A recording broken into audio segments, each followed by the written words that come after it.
a pleasure and honor today to introduce Professor Allan Young, who is a professor at Imperial College and international expert in bipolar affective disorder. And thank you so much, Allan, for joining. Would you like to say something about yourself? Well, I'm a clinical academic that works for the University Imperial, and I work in the NHS. My clinical interest and my research interest is severe and challenging psychiatric disorders, particularly mood disorders. And in the mood disorders, I've done a lot of work in bipolar disorder. I'm particularly interested in developing new treatments and thinking about ways in which we can predict response to treatment and the outcome of the disorder. In preparation for today's interview, Allan, I had put out a call to individuals who might want to ask questions of yourself, and I have received a number of questions. So what exactly is bipolar affective disorder, and how is it different from regular mood swings? So we all have mood, and changes in mood are not necessarily indicative of illness. No. So the great European psychiatrist Emil Kraepelin used the term the well-founded moodiness of health. And this is particularly germane to depression, because the syndrome of clinical depression is more than just having a depressed mood. But there's a number of things that differ from normal mood to a mood disorder illness. So for depression, it's the nature of the depressed mood. So it's supposed to be qualitatively different from what you would experience in everyday life. Now, this point is often forgotten. People think because they're down in the dumps, that's the same as a depressive episode. And of course, that's not the case. And then there's other symptoms, such as anhedonia. Anhedonia comes from the same root as hedonism, the same word root, and it means a loss of pleasure in really everyday activities. So it's got to be stressed that it's everyday activities. So it's things like the pleasure of walking your dog or drinking your cup of coffee or whatever you find pleasurable. Shakespeare, one of Shakespeare's characters said, "How weary, stale, flat and unprofitable are grown to me all the uses of this world." And that's a great description of anhedonia. And then there's a variety of symptoms that may go both ways. So your sleep can be excessive or wretchedly diminished, your appetite can be increased or decreased, and generally energy levels in depression are reduced, with fatigue often being common. And then there's pessimistic thinking, really very pessimistic thinking, sometimes leading to suicidal thoughts and even suicidal plans or attempts. And then there's cognitive impairment. And this is usually described as thinking problems, so problems with attention or memory, or the type of things that we rely on every day. So that's the depressive syndrome. That usually has to last for 2 weeks, although of course in episodes it usually lasts a lot longer. Now that's part of bipolar, but bipolar has two other main components. It has the highs, and in the highs, the mood, this is mania, or the attenuated version of it, which is called hypomania. Sometimes students and young doctors and so on call it hypermania, but that's not really an accepted term. It's hypo, meaning less are. But the manic syndrome involves elevated or euphoric mood, irritability, overactivity. In many ways, it's the opposite of the depressed mood. And of course, when it's full-blown mania, we call it bipolar I disorder, and when it's the attenuated version, we call it bipolar II, and those tend to be distinct. There's a third point to be raised, which is you get mixed states. Now this strikes many people as being counterintuitive, because the term bipolar suggests it's one or the other, but in actual fact, we very often see people who are manic who've got significant depressive symptoms, maybe a third, and people who are depressed who have significant manic or hypomanic symptoms. And these are mixed states, and these are far commoner than people recognize, Because very often the clinician elicits the depression and then thinks, well, that's it. But you should go on to look for symptoms of the other pole. So that's essentially bipolar disorder. Now, in terms of the relationship to normal mood, myself and colleagues looked at the harbingers of bipolar disorder. What symptoms are the most predictive? And this is an area of great research, but in actual fact, the only thing that really comes out is mood lability or mood swings. And that seems to be the most predictive feature. It's not, of course, 100% predictive, it's not even probably 50% predictive, but if there's mood swings, and also if there's a family history of a severe mood disorder, either bipolar or depression, then you should be suspicious that there might be an evolving disorder. Most people's mood is up and down, right? Yes. In our day-to-day lives, none of us has a Yeah. flatline mood. It is quite normal that when you go a little bit low, then your mood might bounce back a little bit, where Sure. we call, happier than normal for a few days, Sure. etc. But for some people, it's often a little bit more up and down than what we would call normal. I don't know how we Sure. define normal, but you Sure. know what. So, and a lot of people talk about bipolar affective disorder 1 and 2. And would you mind shedding some light on these variable states and bipolar 1 and 2, or are they the same? No, bipolar 1 and 2 are different. So bipolar 1, they both get the depressive pole.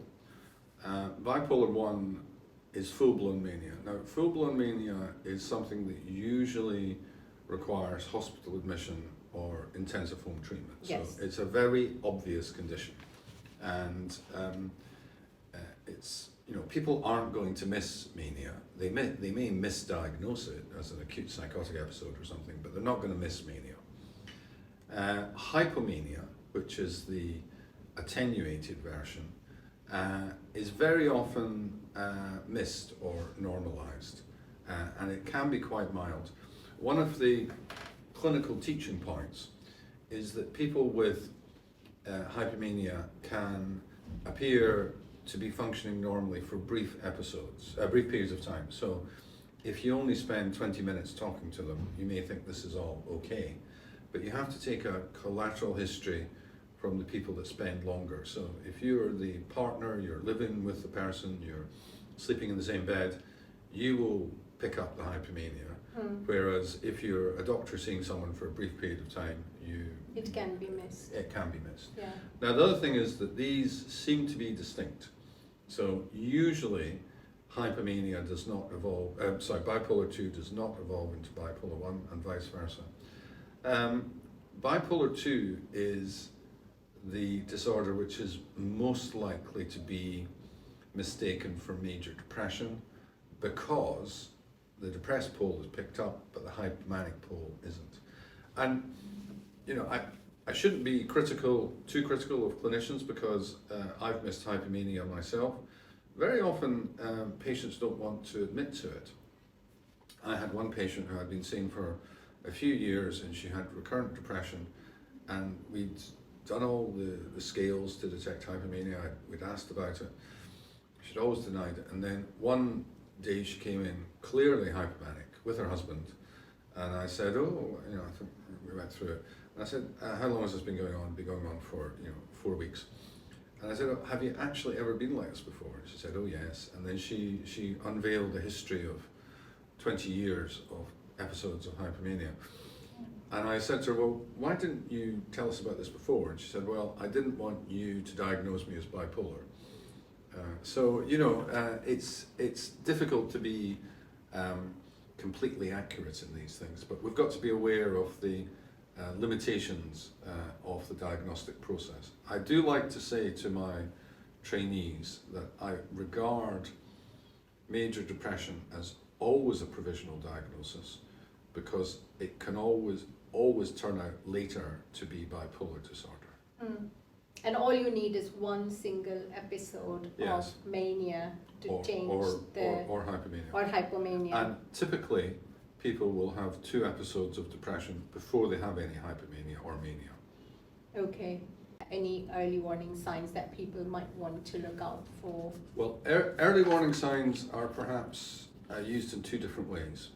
So one is things that might be a harbinger of the illness, and the other one is things that might be a harbinger of an episode in an established disorder. Correct, yes. So let's go through the illness first of all. We know there's an excess of anxiety disorders in children who grow up to be bipolar. We know there's an excess of ADHD, but these in themselves are not that predictive.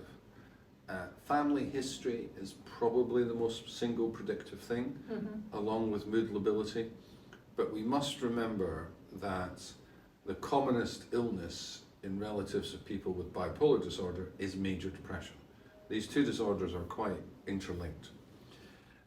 If we move to the early warning signs of an episode, there's a whole established technique for this, for detecting this, and my colleague in Nottingham, Professor Richard Morris, has done interesting work on this. Yes, I'm aware of that. And I think he published a trial.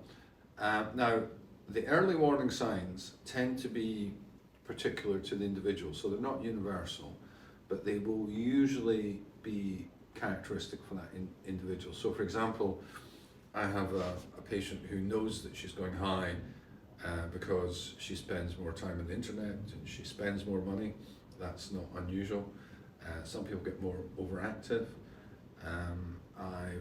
Sexual promiscuity can be an early sign. And I've got one patient who gets mildly paranoid. It's often forgotten that psychotic symptoms can be part of bipolar episodes. Correct. Both poles. So what we do is we go through the early warning, the relapse signature with the individual. And I think Richard did a trial on this that he published with an antipsychotic. We then either maintain the person on a low dose of the anti-manic antipsychotic, or we give them some at home to start, and this is all tried and tested. The advantage of these medicines is they're pretty safe, and so the most likely adverse effect would be sleeping too much, or so on and so forth. So when the person feels that they are going high, they can actually start the medicine at a pre-arranged dose and be reviewed as soon as possible. Now this is very good for preventing highs. It doesn't seem to work so well for preventing depressive episodes. We think that this is because depression advances more insidiously, so people tend to sink into it without often realizing it, and they're depressed before they fully know. But usually the individual or their significant others that they live with can pick up the highs. So I had a lady email me this week saying that she'd started shopping too much, and she'd spent £500 on Amazon, which she otherwise wouldn't. Fortunately, I think she was able to return the goods. So she started her medicine pre-arranged, and she was emailing me, and she'd update me by email a couple of days later. So it's a good technique. It needs to be used more widely, I think. Sleep, I find a lot of patients talk about sleep being an indicator or early warning sign. Yes. I haven't been able to sleep for 2 nights, and you generally know. Yeah, that's absolutely right. And of course, disturbed sleep goes with highs and lows. But generally, the decreased need for sleep goes with overactivity and perhaps racing thoughts and so on and so forth. It does. It's also true, artificially disturbed sleep can spark off episodes. So there's some very interesting classic work by Malcolm Weller in London looking at jet lag. And people who flew into Heathrow from the west were more likely to become manic than people who flew in from the east. And the reason for this is that for most of us, our normal day would be slightly longer than the one that we experience, because evolution, days were longer in the past. So if we fly to America or Canada or wherever, and we have a much longer day, we can adapt to that more quickly. But when you come back the other way, or whether you fly from the UK to say Sri Lanka or something like that, or Hong Kong, what you do is you concertina your days, and everything becomes more chaotic. And that's much more associated with a risk of sparking off episodes of mania.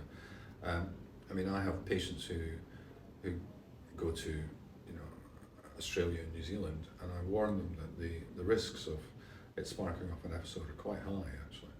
Okay. I see a lot of people, and this is probably digressing a little bit, but probably relevant, who knows. A lot of people come back from holidays and you talk about post-holiday blues, it will settle kind of thing. Do you think it's linked or? It may be. I mean, my colleagues in general medicine and general practice talk about holiday heart. So what happens, and there's a lot of atrial fibrillation sparked off on holidays because people go and they drink too much and so on and so Yes. forth, and they behave in a way that's you know, less healthy than they would do, and of course their sleep will be disturbed because you're in a different environment, and you know, it may be you know, extremely hot and so on and so forth. And I think what's happening, the upset that's happening in your heart and gives us holiday heart, I think that also affects your mood as well. Okay, very interesting. Sorry to go off No, topic, that's but fine, again, that's fine. when you talk about jet lag, and I'm sure people will want to know these things. One of the things somebody has asked is, can children and teenagers have a diagnosis of bipolar affective disorder, or is it only an adult illness? Now, this is a fascinating topic. I'll try and simplify as much as I can. So the classic view is that we very, very rarely get full-blown mania before the age of 15. So Kreplin did say that you could get it at 15. He also said you could get childhood mania, which was very rare. But you can, of course, get episodes of depression, and people can be anxious or have ADHD before that. But you can't diagnose bipolar without mania or hypomania. Now, as I've said, episodes of mania or hypomania before the age of 15 have been described. There is always a question whether these are due to bipolar disorder or whether they're secondary to something else. Of course, there are things that can make you manic or hypomanic which are not bipolar disorder. For example, steroids very commonly make people steroids are common. hypomanic or manic. Now, a few years back, there was a big controversy about what was called childhood bipolar disorder. This was led by colleagues in two sites in the United States, Harvard and with Joseph Biedermeier, and Pittsburgh with Boris Bermeyer in Pittsburgh. And they were reporting a large number of children in the first decade of life, sometimes in the first 5 years of life, who they were saying were bipolar. Now, this wasn't reported anywhere else, and it wasn't reported in other parts of the US, it wasn't reported in Canada where I was working at the time, it certainly wasn't reported in Europe. Most people who weren't in those two centres would say that these children were unwell, but it wasn't bipolar disorder. So this controversy raged, and it's one of the few things where I've seen academics at conferences get very worked up, almost shouting at each other. So passions ran high. So the compromise in DSM-5 was the introduction of something called disruptive mood dysregulation disorder to capture these children. And it does capture children, it does describe them. Now, DSM-5 came in 2013. The criteria were available before then. Colleagues have looked at the incidence of disruptive mood dysregulation disorder in children of people with bipolar, and they find it not increased. And those individuals usually do not grow up to have bipolar disorder, so it's not like an early manifestation that continues. My own view is that the few who do get adult bipolar disorder is something separate. So I think that's probably been solved. I think the current agreement, of course you can't always get 100% agreement, but the current agreement would be before the age of 15, it's really quite rare. It can occur, you should look for it being secondary, but the cases that were described by these doctors in the United States who were working very hard and very passionate about the welfare of these children, it's probably not childhood bipolar disorder, but best classified under this other category, disruptive mood dysregulation disorder. Very interesting, and thank you for that. Somebody's asked, can one have a normal life if they have a diagnosis of bipolar affective disorder? Well, I think the best people to ask are people who have bipolar disorder. And I agree. I've been involved with Bipolar UK, the charity, which does marvellous work for many years. And many people in Bipolar UK who've got bipolar disorder would say that of course they can have a normal life, especially if they respond to treatment. So about 50% of people with Bipolar I will do very well on lithium if they take it, and they can return and have a very good life. There do tend to be, for some people, enduring consequences of illness, perhaps problems with thinking clearly and so on, although we're developing strategies such as cognitive remediation to deal with that. So I think you can have a normal life, but I think you have to adhere to the treatment package. You've got to avoid triggers. I mean, it's a bit like diabetes. You know, with diabetes, if you want to do well with diabetes, you don't go around and eat cream cakes and, you know, do this, that, and the other. No. You don't, you know, you don't miss your insulin dose or your oral hypoglycemic. So the same applies to bipolar. And there are celebrity cases.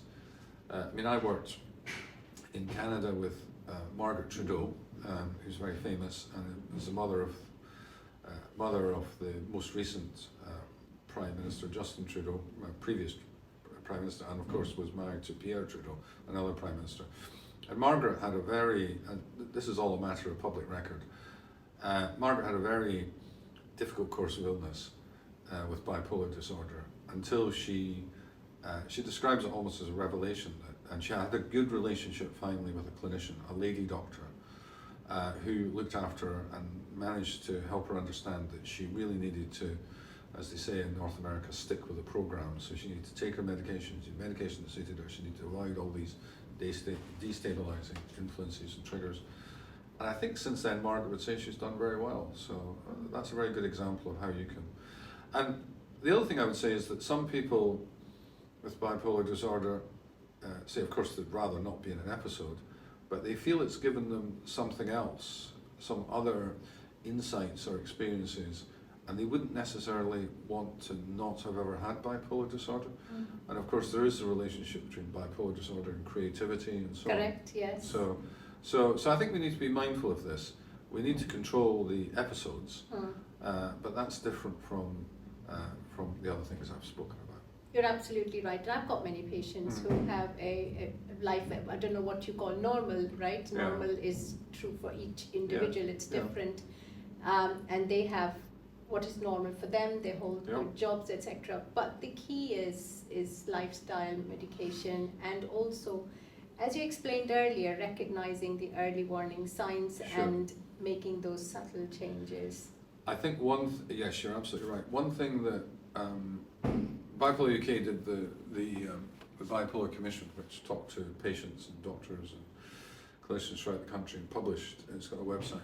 But one thing that patients really feel that they should get that they don't get is continuity of care. Because if you go and see different doctors during different phases and so on and so forth, there's almost no one that understands what's going on. That is absolutely right. Now you might say, well, electronic health records will solve that. Well, in actual fact, that's got a very optimistic view of electronic health records because they're only as good as what you put in. So I think continuity of care and looking after people in specialised clinics. Yes, I completely agree with you. So we'll take a short break, Allan, here. Stay tuned. We will continue this discussion. Lots more interesting questions to come. But for this particular episode, thank you very much, Allan, and we'll continue talking.